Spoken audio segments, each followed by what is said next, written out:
ആ പിന്നെ അടുത്ത മാസം ഞാൻ ചിലപ്പോൾ കാശ്മീരിലേക്ക് പോകട്ടോ. ഒറ്റയ്ക്കാണോ അതോ കൂടെ വല്ലവരും ഉണ്ടോ? എൻ്റെ കുറച്ച് ഫ്രണ്ട്സ് ഉണ്ട്. എന്നെ കൂടെ കൂട്ടോ? നിന്നെ മാത്രമേ കൂട്ടാൻ പറ്റുമോ? നിന്റെ 2 ചങ്ക് ഫ്രണ്ട്സ് ഇല്ലേ, അവരെന്ത് ചെയ്യും? അവർ രണ്ടുപേരും വളരെ പാവാ. രണ്ടുപേരും ഡൈവോഴ്സാ, മക്കളും ഇല്ല. വീട്ടിൽ ജീവിക്കാൻ പറ്റാതെ വന്നപ്പോൾ ഒരുമിച്ച് കൂടി, അത്ര തന്നെ. ഇപ്പൊ ഞാൻ ഫ്രണ്ട്സിന്റെ കൂടെയാ പോകുന്നത്. നമുക്ക് പിന്നെ പോവാം. നിങ്ങളുടെ സ്ഥാനത്ത് വേറെ ആരെങ്കിലും ആയിരുന്നെങ്കിലേ ആ ഫ്രണ്ട്സിനെയൊക്കെ ഒഴിവാക്കി ഇപ്പോൾ തന്നെ എന്നെ കൂട്ടി പോയേനെ. അതാണ് വിനയൻ. കൂൾ. അയ്യേ അച്ഛാ, ഇവിടെ നിന്ന് ഉറങ്ങുവാണോ? എങ്കിൽ മര്യാദയ്ക്ക് കട്ടിലേ പോയി കിടന്ന് ഉറങ്ങിക്കൂടെ? അച്ഛാ, അച്ഛാ, അച്ഛാ, അച്ഛാ, അയ്യോ അച്ഛാ, അച്ഛാ, അയ്യോ അച്ഛാ, എനിക്ക് ആരില്ല അച്ഛാ.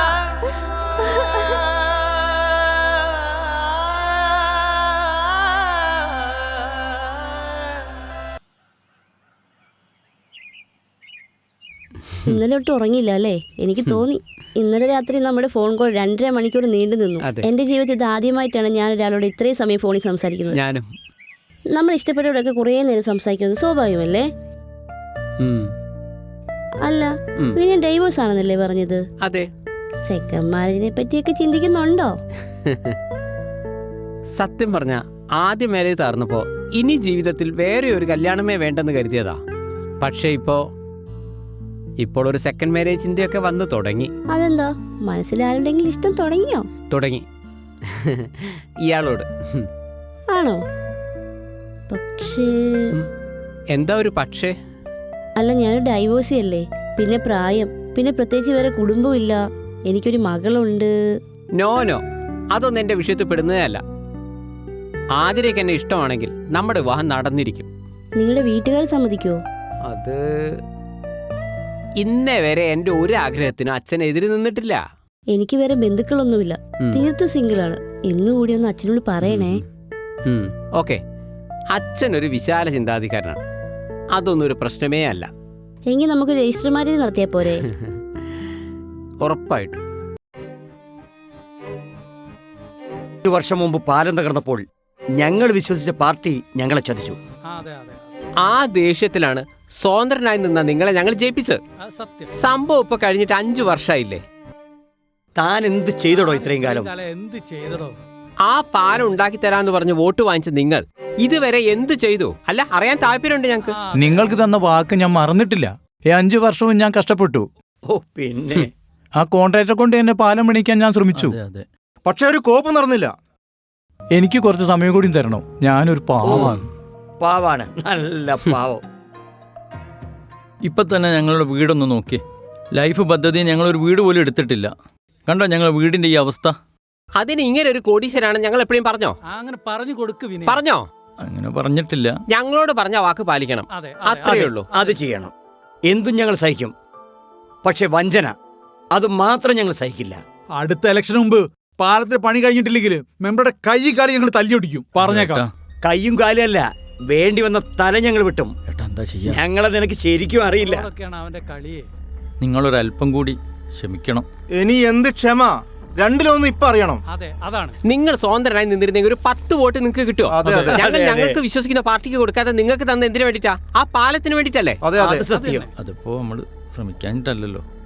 എന്നിട്ട് നിങ്ങൾ എന്ത് ചെയ്തു? എല്ലാ മാസവും നിങ്ങൾക്ക് ശമ്പളമൊക്കെ കിട്ടുന്നില്ലേ? കാര്യം കഴിഞ്ഞപ്പോ ജനങ്ങൾക്ക് അങ്ങ് മറന്നു. വേണ്ട, 1 മാസം കൂടെ സമയം തരൂ, അതിനുള്ള എന്തെങ്കിലുമൊക്കെ ചെയ്തോളാം. അല്ലെങ്കിൽ എന്താ ചെയ്യേണ്ടത് ഞങ്ങൾക്കറിയാം. ശരി, ഇത് ലാസ്റ്റ് വാക്കാണേ. വാടാ, പറഞ്ഞ മനസ്സിലാകുന്ന ഭാഷ ഇതല്ല. ഇതിനപ്പുറം ഞാൻ ഇനി എന്ത് ചെയ്യാനാ? MLA മന്ത്രിയും ഒക്കെ കൈവിട്ടതല്ലേ, എന്താ നമ്മൾ ചെയ്യാ? എന്താ ചെയ്യാന്നൊരു ഐഡിയയും കിട്ടുന്നില്ല. ജീവിതത്തിൽ നിർണായകമായ ഒരു തീരുമാനം എടുക്കണം. എനിക്കൊരു വിഷയത്തിൽ നിങ്ങളുടെയൊക്കെ ഉപദേശത്തിന്റെ ആവശ്യമുണ്ട്. ഇത്രയും ലോകപരിചയമുള്ള നിന്നെ ഞങ്ങളൊക്കെ എന്തുപദേശിക്കാനാ? എന്താ കാര്യം? അത് എടി, എനിക്കിപ്പോ ഒരു 10-35 വയസ്സല്ലേ ആയുള്ളൂ. ഒന്നുകൂടി വിവാഹത്തെ പറ്റി ചിന്തിക്കാനുള്ളതല്ലേ ഉള്ളൂ. മനസ്സിലായോ? കേറിക്കൂടിയിട്ടുണ്ടല്ലോ. അതാരാ? അത് അങ്ങനൊന്നുമില്ല. എന്റെ ഒരു തോന്നൽ. എന്താന്ന് വെച്ചാൽ തുറന്നു പറയടി. ഗോപിക്കയുടെ ഷോപ്പിൽ ആ വിനയില്ലേ, മുമ്പ് ഞാൻ ഉടക്കുണ്ടാക്കിയ ആള്, എനിക്ക് അങ്ങനെ ഇഷ്ടമായി. അപ്പോഴത്തേക്ക് അവിടെയും പോയി കൊളത്തിയോ? വിവാഹം കഴിച്ചാലോ എന്നൊരു ചിന്ത. അതിന് വിനയൻ സാർ നിന്നെ ഇഷ്ടമെന്ന് പറഞ്ഞോ? അങ്ങനെ തീർത്ത് പറഞ്ഞിട്ടൊന്നുമില്ല. പിന്നെ പക്ഷേ അങ്ങേർക്ക് എന്നെ ഇഷ്ടമായി എന്നാണ് എൻ്റെ ഒരു ഇത്. അയ്യോ, ഒരു റോങ് നമ്പർ വരുത്തിയ വിന നോക്ക്. ആട്ടെ, നീ പിന്നെ ആളെ കണ്ടിരുന്നോ? പിന്നെ ഇന്നും കണ്ടിരുന്നു. കുറേ സംസാരിച്ചു. കുറേ നേരം സംസാരിച്ചു എന്ന് കരുതി അയാൾക്ക് നിന്നോട് സ്നേഹമാണ്, പ്രേമമാണ് എന്നൊക്കെ കരുതാൻ പറ്റുമോ? നീ എന്നൊന്ന് ചിന്തിച്ചു നോക്ക്. അത് സത്യം. മാത്രമല്ല പഞ്ചാരയും അത്യാവശ്യ തമാശയൊക്കെ ആയിട്ട് നടക്കണ ഒട്ടുമിക്ക പുരുഷന്മാരും പക്കാ തരികിടകളായിരിക്കും മോളെ. സൂക്ഷിച്ച നിനക്ക് കൊള്ളാം. വിനയൻ സാർ അങ്ങനെയുള്ള ആളൊന്നും അല്ല, പക്ക ഡീസന്റാ. അങ്ങനെ അങ്ങ് പറഞ്ഞു കൊടുക്കടി. കാര്യം നേടുന്നവരെ ആണുങ്ങൾ ഏത് ലെവല് വരെയും പോവും. കാര്യം കഴിഞ്ഞാൽ പിന്നെ എങ്ങനെ പെരുമാറുന്നു എന്നുള്ളതാണ് പ്രധാനം. വിനയൻ അങ്ങനൊന്നുമല്ല. നിന്റെ വിശ്വാസം നിന്നെ രക്ഷിക്കട്ടെ. ശരിക്കും നിന്നെ വിവാഹം കഴിക്കാന്ന് അങ്ങേര് പറഞ്ഞോ? അങ്ങനെ വിവാഹകാര്യം സംസാരിച്ചിട്ടില്ല. എന്തോ എനിക്കങ്ങനെ തോന്നി. വിനയൻ എല്ലാരോടും അങ്ങനെ ഫ്രണ്ട്ലി ആയിട്ടാണ് സംസാരിക്കാറ്. പിന്നെ അങ്ങേർക്ക് ഹെൽപ്പിംഗ് മെന്റാലിറ്റിയും കുറച്ച് കൂടുതലാണ്. ആണോ? ഞാനൊന്ന് പറഞ്ഞേ ഉള്ളൂ.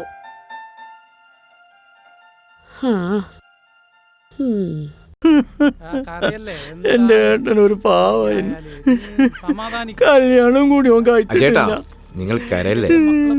ഇത്രയും കാലം ഓൻ നാട്ടുകാർക്ക് വേണ്ടിട്ടാ ജീവിച്ചത്.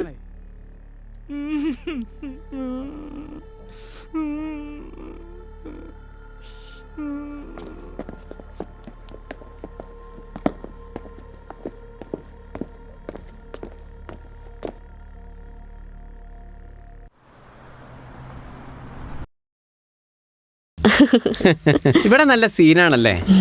അതെ. നമുക്ക് എല്ലാ വൈകുന്നേരം ഇങ്ങോട്ട് വന്നാലോ? എന്തു പറയുന്നു? എന്തോ എനിക്ക് ബീച്ചാ ഇഷ്ടം. നിനക്ക് ബീച്ച് ഹോട്ടലിലെ ബിരിയാണി കഴിക്കണം.